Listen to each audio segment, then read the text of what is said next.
மாவட்ட ஆட்சியர் அலுவலகத்திற்கு வந்த குறிஞ்சி நில மக்கள் முன்னேற்ற கழகத்தினர் இந்து மலைக்குறவர் எஸ்டி ஜாதி சான்றிதழ் வழங்க மறுப்பதாகவும் சாதி சான்றிதழ் வழங்க கோரி 100க்கும் மேற்பட்டோர் மனு அளித்தனர்.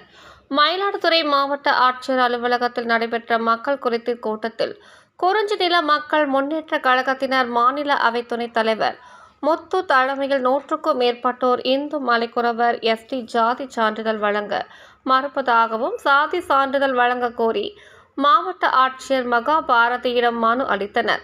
அந்த மனுவில் மயிலாடுதுறை மாவட்டத்தில் கொள்ளிடம், அலக்குடி, ஆச்சால்புரம், கொடக்காரமூலை, புதுப்பட்டினம், பூம்புகார், திருவெண்காடு, சீர்காழி, புத்தூர், மணல்மேடு, பட்டவர்த்தி, திருமுல்லைவாசல், பனங்காட்டான்குடி, கடலங்குடி, ஆத்தூர், திருமங்கலம், மல்லியம், மாப்படுகை, குத்தாலம், நீடூர் ஆகிய பகுதிகளில் 500க்கும் மேற்பட்ட குடும்பங்களை சேர்ந்த மலைக்குறவர் சமூகத்தை சேர்ந்தவர்கள் வசித்து வருகிறோம். எங்கள் பிள்ளைகள் படிப்பிற்கு மலைக்குறவர் எஸ்டி ஜாதி சான்றிதழ் கேட்டு கடந்த 5 ஆண்டுகளாக பலமுறை மனு அளித்தும் எந்த நடவடிக்கையும் எடுக்கப்படவில்லை. இதனால் எங்கள் பிள்ளைகளில் கல்வி பாதிப்படைந்து மிகவும் பின்தங்கிய நிலைக்கு நாங்கள் செல்ல வேண்டிய அவல நிலை உள்ளது.